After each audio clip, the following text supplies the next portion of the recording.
Baik, kita mulai. Assalamualaikum warahmatullahi wabarakatuh. Salam jumpa kembali. Kita di dalam perkuliahan keselamatan pasien dan K3 dalam keperawatan. Nah, pada pertemuan sebelumnya sudah saya jelaskan terkait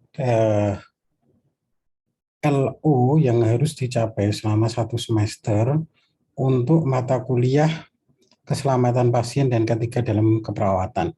Nah, untuk yang pertama ini adalah pengenalan bahaya, ya. Bahaya yang bisa ditemui oleh perawat dalam konteks bekerja, baik di rumah sakit, di puskesmas, maupun di sektor-sektor yang lain. Nah, identifikasi bahaya ini memang tidak spesifik untuk perawat saja, tetapi untuk sektor-sektor apapun, secara umum bahaya atau hazard itu kategorisasinya sama, ya. Sehingga di dalam pengenalan ini kita akan menggunakan pengenalan secara umum.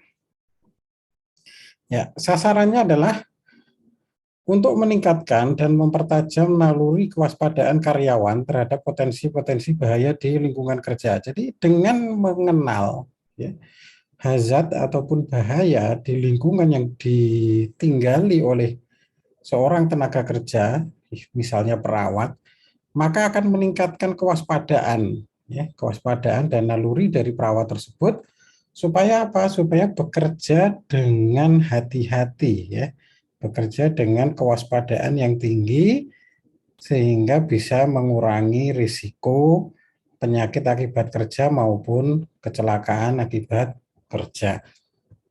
Selain itu, ya, karyawan yang terlibat ataupun perawat yang terlibat itu juga bisa membuat program untuk meminimalisir bahkan mengeliminasi, menghilangkan potensi-potensi bahaya yang ada di lingkungan atau sekitarnya. Jadi tidak hanya mencegah, tetapi juga menghilangkan, ya, potensi bahaya yang ada di lingkungan kerjanya.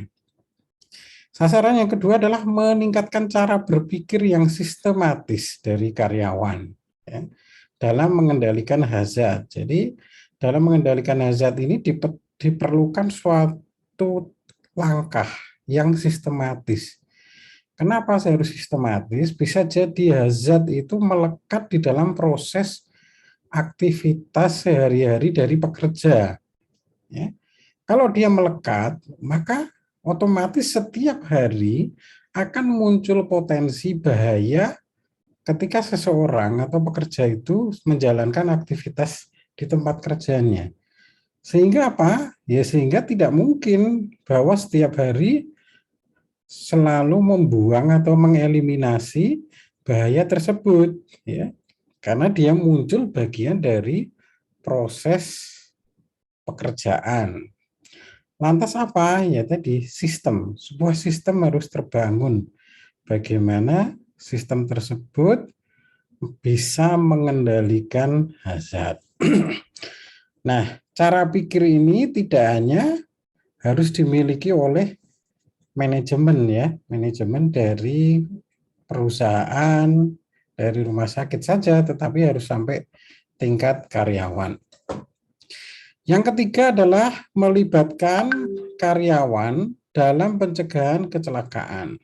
Nah, pencegahan kecelakaan tentunya akan dialami, risiko tingginya dialami oleh pekerja, ya.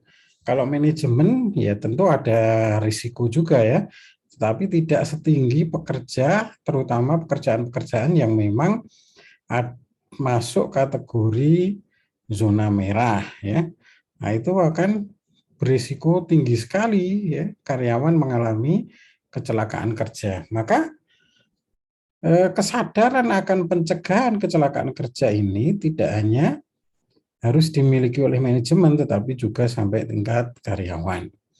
Kemudian sasaran keempat adalah mendukung manajemen dalam upaya mengurangi atau meniadakan angka kecelakaan kerja.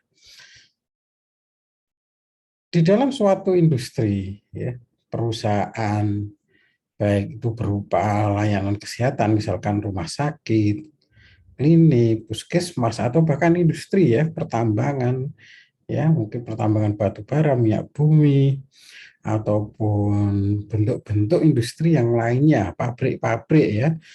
Nah, semua itu usaha-usaha tersebut ya akan dinilai bagus jika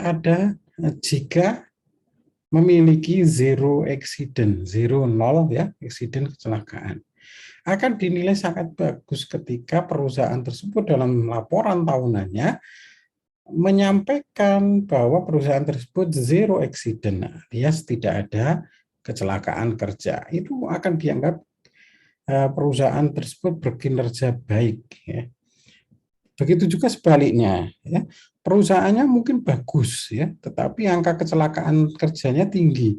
Ini akan mendapatkan penilaian yang negatif baik bagi investor atau penanam saham maupun terkait dengan perizinan. Jadi efek dari tingginya angka kecelakaan kerja atau penyakit akibat kerja ini adalah jangka menengah maupun jangka panjangnya terkait dengan perizinannya itu akan bisa dicabut ya atau tidak diperpanjang ketika izinnya sudah lewat, sudah habis. Nah, sehingga apa? Sehingga perusahaan, rumah sakit dan lain-lain selalu mengupayakan kesehatan dan keselamatan kerja ini menjadi budaya di dalam aktivitas pekerjaan mereka ya, termasuk kita sebagai perawat, karena perawat ini merupakan pekerjaan yang high risk ya, risiko tinggi, baik risiko tinggi dari peralatan invasif maupun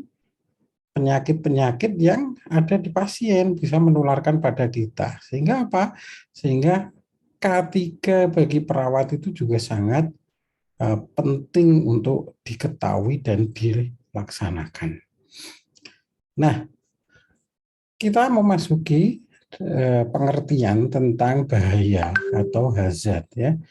Hazard adalah suatu kondisi, bahan, atau cara kerja yang berpotensi menyebabkan kerugian atau kecelakaan. Jadi hazard tidak melulu berupa benda ya, tidak harus berupa benda, tetapi dia bisa suatu kondisi, keadaan yang memiliki potensi. Ya. Potensinya potensi negatif ya, bukan potensi positif. Potensi menyebabkan kerugian atau kecelakaan, maka ini dikategorikan hazard. Misalkan orang bekerja di ketinggian, ya. Di ketinggian itu tidak perlu ada api, tidak perlu ada benda-benda yang tajam. Posisi atau suatu kondisi di ketinggian itu sendiri saja sudah berpotensi untuk menyebabkan kecelakaan. Nah, ini suatu kondisi. Kemudian bahan jelas ada bahan-bahan yang dikategorikan memiliki hazard, risiko bahaya ya. Kemudian cara kerja ya, cara kerja. Jadi aktivitas yang dilakukan dengan cara yang salah bisa meningkatkan risiko kecelakaan kerja. Ya, ini cara kerja ya. Jadi ada 3 itu. Kondisi, bahan atau cara kerja. Kemudian risiko adalah suatu kesempatan terjadinya ya. Jadi kemungkinan atau peluang akan terjadinya sesuatu ini dinamakan risiko. Jadi hazard yang belum terjadi maka dimasukkan sebagai risiko hazard. Ya. Kalau sudah terjadi maka menjadi hazard aktual. Ya. Kemudian pengertian yang ketiga yang perlu dipahami adalah safety atau keselamatan, yaitu suatu pengendalian terhadap kemungkinan kerugian akibat kecelakaan. Jadi upaya untuk mengendalikan ya, supaya tidak terjadi kerugian akibat kecelakaan ini namanya safety. Safety. Nah, bagaimana cara yang bisa dilakukan ya, dalam pengendalian bahaya potensial. Yang pertama adalah mengenali. Mengenali. Apa yang dikenali? Jenis-jenis bahaya. Jenis-jenis bahaya yang ada di sekitar pekerja atau di sekitar tenaga kerja tersebut. Kalau kita sebagai perawat, maka mengenali potensi bahaya-bahaya yang ada di lingkungan tempat perawat bekerja. Ya, misalkan ketika perawat di ruang bangsal. Di ruang bangsal apa bahaya yang mungkin bisa dialami oleh perawat? Ya, mungkin lantai licin, ya, kemudian ada benda tajam, ya, kemudian ada risiko tertular dari pasien, ya. Ini mengenali, ya, mengenali hazard berdasarkan ruangan atau kondisi di mana perawat tersebut bekerja. Ya, setiap ruangan tentunya berbeda. Perawat yang bekerja di UGD, perawat yang bekerja di ICU, ya, kemudian di bangsal pasien, ya, kemudian di bagian kemoterapi tentunya memiliki hazard yang berbeda-beda. Nah, kalau sudah dikenali, maka dievaluasi seberapa besar risikonya, ya, seberapa besar risikonya dan apa dampak dari hazard tersebut. Ya. Misalkan, nah tadi di ruang bangsal perawatan pasien, ada pasien yang COVID ya kalau sekarang ya.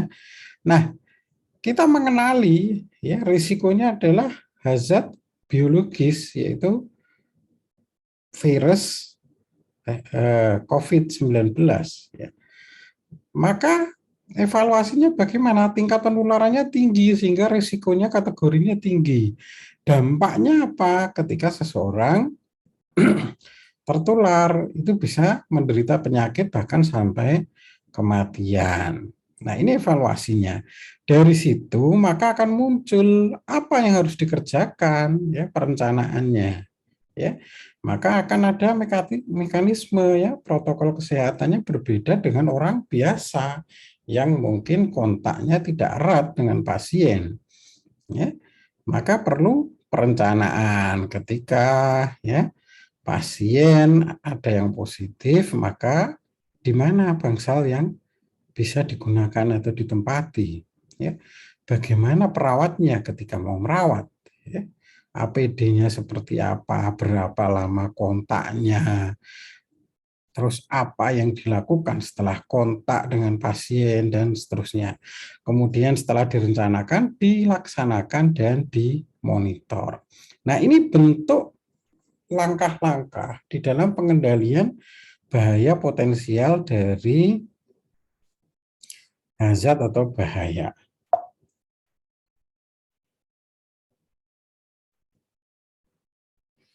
Kemudian pengenalan potensi bahaya itu di mana saja? Di mana sih kita harus mengenali? Ya tentunya di setiap tempat dan setiap waktu yang berkaitan dengan proses pekerjaan kita. Bahkan ketika kita mau berangkat bekerja sampai pulang pun, ya pulang bekerja, itu masih ada potensi bahaya, ya. Sehingga di dalam jaminan JKN, jaminan kesejahteraan nasional ya, JKN yang untuk tenaga kerja, ya, jam sostek ketenaga kerjaan, pekerja yang berangkat dan pekerja yang pulang ketika mengalami suatu kecelakaan di jalan raya yang searah berangkat dan searah pulang itu termasuk di dalam cover jaminan ya, karena masih dianggap bagian dari proses bekerja ya. Jadi identifikasinya terutama tentunya ruangan tempat perawat bekerja ya, itu yang paling utama ya, karena itu berkaitan dengan pekerjaan sebagai karyawan di situ.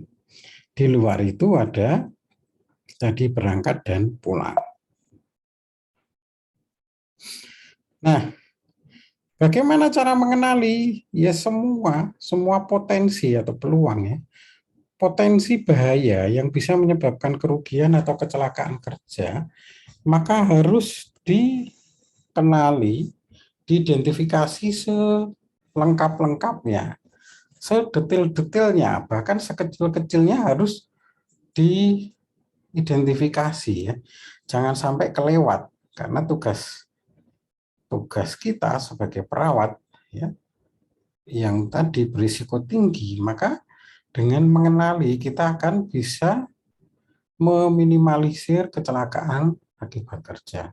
Ini contoh potensinya. Apa sih yang bisa menyebabkan kecelakaan? Contohnya adalah petugas kebersihan yang kurang baik ya. Jadi menata spet ya, spet yang ada jarumnya, kateter, infuset itu tidak pada tempatnya. Sehingga apa? Mengganggu ketika orang berjalan ya, atau malah menjatuhi ya, atau malah spetnya terbuka sehingga jarumnya bisa menusuk. Nah, ini bentuk dari contoh peluang atau kemungkinan suatu kondisi yang bisa menyebabkan kecelakaan. Kemudian perilaku dari karyawan baik berupa melampaui tidak sesuai dengan SOP ataupun kondisi yang dia tidak mengetahui langkah-langkah yang benar. Nah, perilaku-perilaku ini juga bisa menimbulkan kecelakaan kerja. Kemudian penataan material yang sembarangan, peraturan yang sudah tidak sesuai, ya SOP tadi alur kerja yang sudah tidak tepat, ya.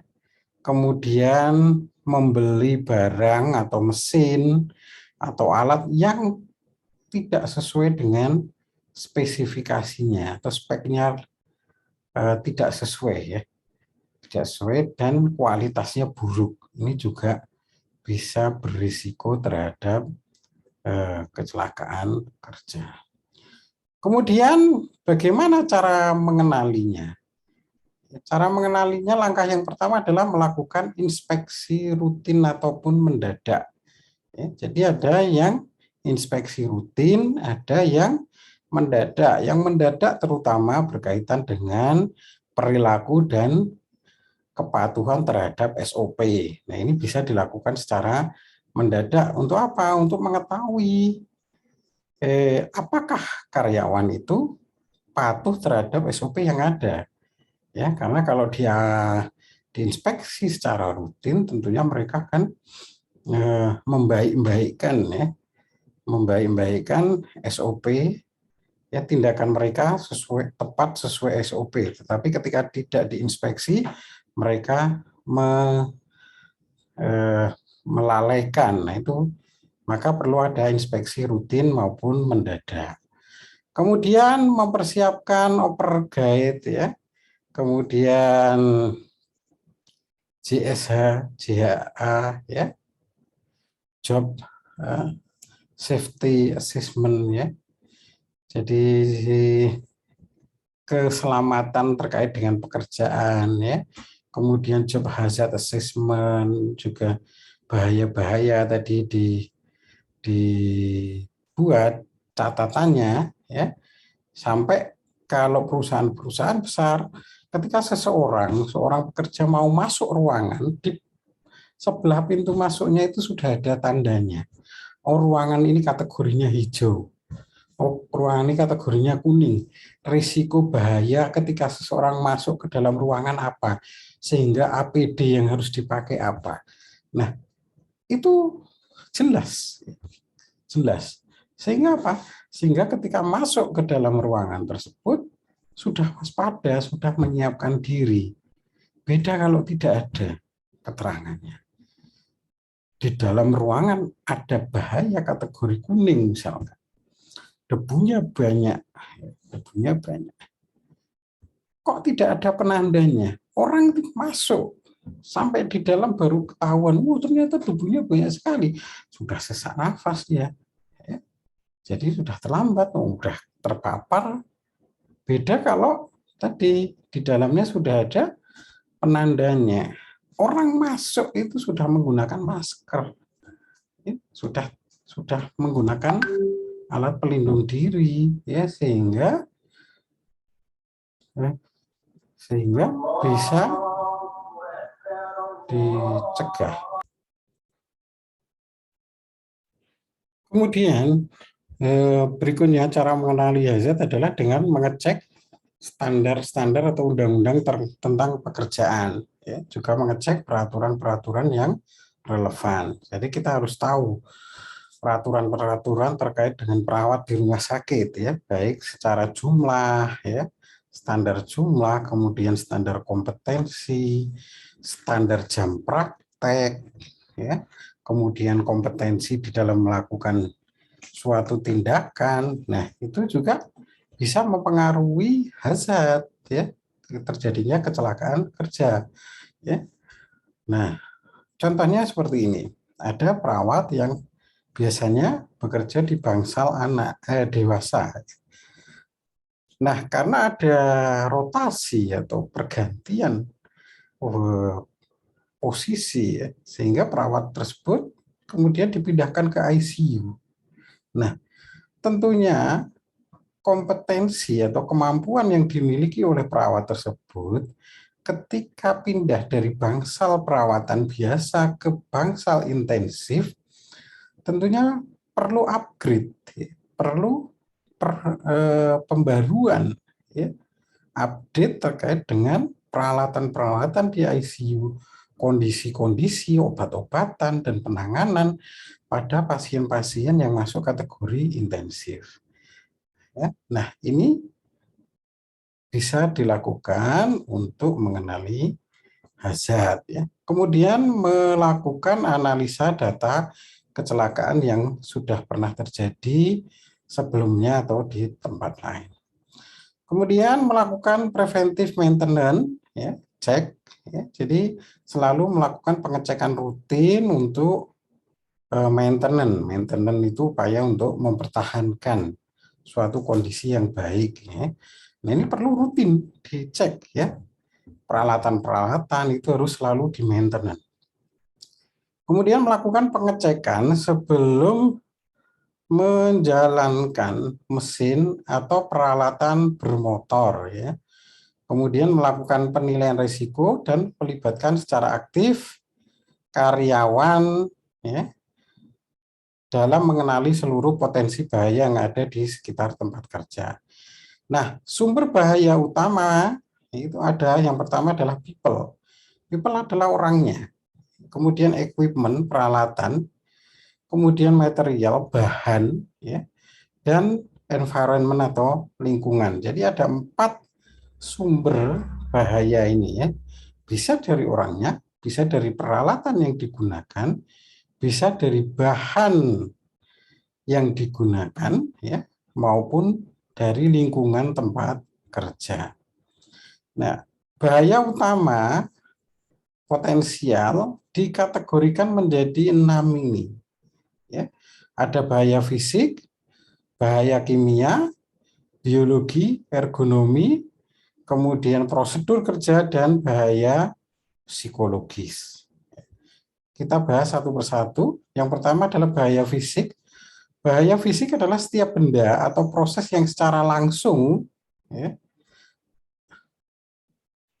ataupun perlahan bisa mencederai fisik ataupun bagiannya dari pekerja tersebut, ya. Contohnya kebisingan. Kebisingan itu tidak langsung mungkin, ya, perlahan-lahan, tetapi ketika kebisingan itu memapar, ya, memberikan paparan yang terus-menerus, maka secara bertahap akan terjadi penurunan fungsi pendengaran, ya.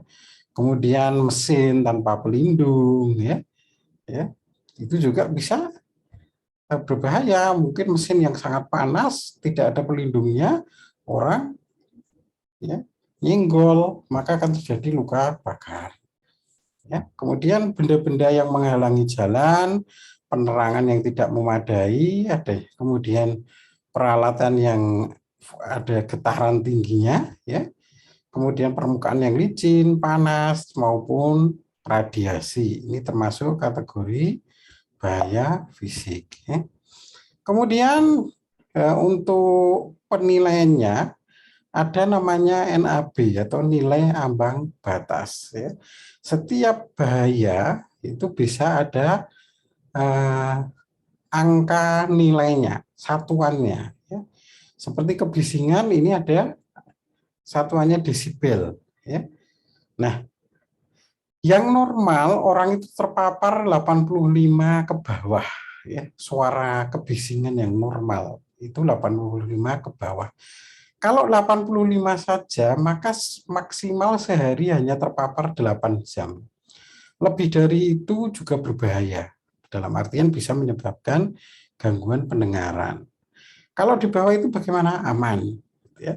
Jadi kalau seseorang terpapar dengan suara 85 desibel, maka maksimal paparannya 8 hari. Kalau 90 desibel, 8 jam bukan hari ya, 90 desibel maka paparannya 4 jam dan seterusnya. Ya. Nah, ini ada nilai ambang batas. Sumbernya bagaimana? Kalau di rumah sakit ya ada generator, ada genset ya maksudnya. Kemudian mesin-mesin medis ya, ruang untuk sterilisasi ya. Nah, itu bisa menimbulkan kebisingan. Mungkin secara tidak langsung kalau ke perawat ya, tetapi kan di rumah sakit tidak hanya perawat ya. Nah, itu bisa memberikan paparan. Maka perlu upaya ya untuk mengukur, ini namanya ada noise meter, decibel meter ya. Jadi alat untuk mengukur kebisingan di suatu tempat atau ruangan. Nah, kalau diukur ternyata 90 desibel, maka perlu upaya bagaimana menurunkan kebisingan atau menggunakan APD ya. Nah, itu nanti kita bahas di waktu lain. Kemudian getaran ya, ada kompresor, hand rod cutter kalau ini di industri ya. Hand rod cutter itu pemotong ini aspal itu ya. Nah, unclamping piping, jadi ini kalau orang-orang bekerja di industri perminyakan ya, maka ada mesin-mesin yang bergetar seperti ini. Ini memiliki risiko merusak paru-paru ya. Tuh. Kemudian kalau di rumah sakit ini ada yang bahaya radiasi ya, radiologi ya, bagian radiologi, radioterapi. Kalau perawat ya, itu kan juga bisa terpapar radiasi pada saat mendampingi pasien untuk melakukan X-ray, ya, CT scan dan seterusnya. Ya. Kemudian tadi peralatan tidak berpelindung, kemudian penerangan kurang, ya, korsleting listrik, ya, karena terkelupas dan lainnya. Kemudian bahaya kimia, ya, bahaya kimia adalah setiap bahan kimia yang mampu menyebabkan cedera tubuh, sakit atau kematian, atau perubahan perilaku maupun penurunan kepekaan seseorang. Ya. Risiko ini terdapat pada bahan-bahan kimia, golongan berbahaya dan beracun. Ya, kalau di rumah sakit, limbah B3, ya, bahan berbahaya dan beracun. Ya. Nah, ini kalau secara umum ada pelarut asbestos, metal dioksida, kadmium, silika, dan lain-lain. Nah, dampaknya apa? Bisa kebutaan, ya, kemudian penyakit dalam, ya, gangguan pernafasan, keracunan, asbestos, kanker darah. Ya. Kemudian kalau di kulit bisa menyebabkan iritasi, ya, kemudian gangguan mental. Maka untuk mengenali bahaya-bahaya kimia, karena bahaya kimia ini sejak awal, oh ini bahan yang aman, ini bahan yang bahaya, itu sudah dari awal bisa dikenali, ya. Maka harus ada MSDS, ya. material sheet data. Ya, jadi harus ada sistem pendataan terkait dengan bahan-bahan tersebut. Ya. Jadi harus ada. Ini kalau misalkan ini di rumah sakit kan ada klorin gitu ya. Ini kategorinya apa? Itu harus ada keterangan. Sehingga orang ketika mau menuangkan sesuatu, apakah perlu menggunakan pelindung atau tidak, itu jelas. Ya, kalau cuman NaCl seperti itu kena kulit kan nggak ada masalah ya. Tetapi kalau H2SO4 misalkan, nah ya, kemudian tadi ada bahan kimia lain yang membahayakan, ya itu akan bisa merugikan. Sehingga perlu pencatatan data-data bahan-bahan tersebut. Yang bisa dilakukan yaitu penggunaan Google kacamata, kemudian masker, apron untuk melindunginya, kemudian rubber glove ya, sarung tangan yang tebal maupun sepatu. Ya. Jadi tidak apa adanya gitu ya, maka harus menggunakan APD. Kalau terkena bahan kimia maka ada e-wash fountain ya, jadi harus ada pembilas atau pencuci, terutama kalau bagian muka yang kena. Ya. Tuh. Nah ini satuan untuk gas. Ya. Kemudian bahaya biologi potensial. Ya. Nah kita sebagai perawat di rumah sakit bahaya biologi potensial ini sangat tinggi karena penyakit-penyakit yang dialami oleh pasien, terutama penyakit kategori menular, ini menjadi ancaman bagi perawat. Tetapi bukan berarti perawat harus takut dan tidak mau merawat pasien, maka harus mengenali ya. Setiap unsur kehidupan, yaitu biologi seperti debu organik yang dimaksud ya eh, makhluk hidup ya, berupa jamur, bakteri gitu ya, bukan debu jalanan. Kemudian jamur, serangga, semut, kutu, protozoa, bakteri, virus, atau enzim yang dapat menimbulkan reaksi, alergi, luka, ataupun penyakit terhadap manusia. Maka ini dikategorikan bahaya biologis. Bahaya biologis dampaknya apa bagi kita? Ya, ya tentunya terjadi penyakit, ya, penyakit infeksi atau penyakit nosokominal ya. Jadi infeksi nosokomial. Baik pada perawat ya, pasien ke perawat atau pasien ke pasien yang lain atau perawat ke pasien yang lain. Ya, inos ya, terjadi penularan berantai di rumah sakit. Ya. Inos atau infeksi nosokomial yaitu infeksi yang sebelumnya tidak ada tetapi didapatkan ketika berada di rumah sakit, yaitu inos ya. Nah, kemudian bahaya ergonomis potensial. Setiap tempat kerja atau kegiatan yang bisa menyebabkan atau menimbulkan tekanan terhadap fisik atau jiwa, ataupun perlakuan yang tidak pantas terhadap bagian tubuh seseorang. Ini merupakan kategori bahaya ergonomis. Dampaknya apa? Ketidaknyamanan dan tentunya ada kerusakan secara fisik ya. Misalkan perawatnya kecil gitu ya, mengangkat pasien yang gede. Nah, ini tidak ergonomis. Kemudian bahayanya tata ruang kerja yang buruk ya, tadi desain lokasi yang buruk, desain peralatan dan alat kerja yang tidak sesuai. Ya, tentunya ergonomi ini bisa dipelajari dan diterapkan. Ya, cara mengangkat benda yang berat, cara menjangkau peralatan yang tinggi, ya, termasuk tadi beban kerja terkait dengan fisik. Ya. Kalau ada pasien besar, ya, jangan perawatnya sendirian, harus mencari teman. Ini bagian dari ergonomis. Ya. Bahayanya apa tadi? Beban tanggung jawab berlebihan. Ya, kemudian pekerjaan yang harus memindahkan perpindahan bolak-balik, tidak serasi jam kerja dan istirahat, dan pengaturan shift yang jelek. Kemudian terkait bahaya prosedur kerja ya, atau SOP, ya. Jadi seseorang pekerja yang melakukan suatu aktivitas tidak berurutan sesuai SOP. Ini juga bisa menimbulkan bahaya. Yang terakhir adalah bahaya psikologis, yaitu berupa ketidakharmonisan hubungan antar manusia di dalam rumah sakit. Ya.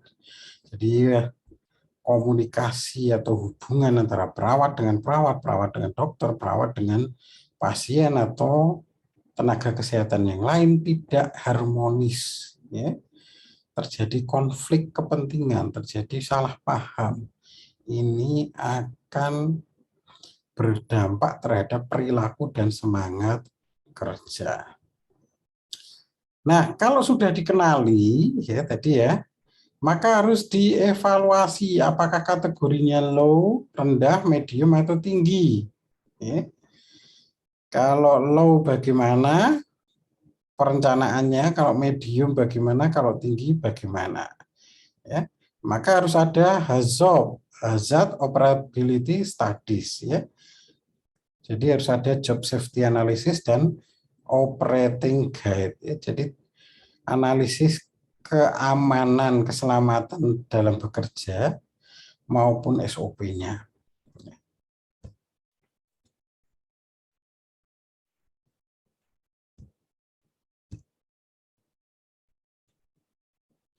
Ya, kemudian nanti perencanaan, ya, implementasi tentunya tadi perlu dilakukan ya sebelum dievaluasi. Ya, baiklah, terima kasih untuk materi pada kali ini sudah kami sampaikan, semoga bermanfaat. Kita akhiri. Assalamualaikum warahmatullahi wabarakatuh.